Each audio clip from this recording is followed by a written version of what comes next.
Unë jam shumë e nderuar t'ju drejtohem juve sot, më shumë se çdo ditë tjetër, sepse jemi mbledhur këtu në një ditë feste, në këtë ditë kaq të shënuar jo vetëm për ne, por për gjithë kombin shqiptar. Nuk ka asgjë më të çmuar se sa ta ndash këtë moment me njerëzit që do, me qytetin që do, dhe me familjen tonë të madhe këtu në Tiranë.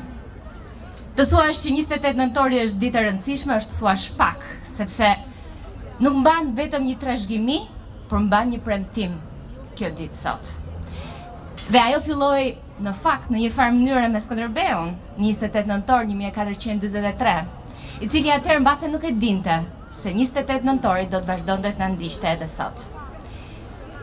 Ai mbase është duke qeshur sot, pasi 28 nëntori i tij, ai shumë vite përpara, vazhdoi pastaj me 28 nëntorit e pavarësisë në 1912-ën, por nuk u ndal aty.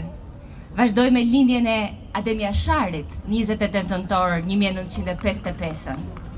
Vazhdoi më pas me Kushtetutën e Republikës së Shqipërisë të firmosur në 28 nëntor 1998, fillimin e shtetit modern shqiptar, i cili donte të shkëpuste lidhjet e veta me diktaturët e dimshme dhe të vendosë një rend të ri të ligjit, besimit dhe ndërtimit të së ardhmes.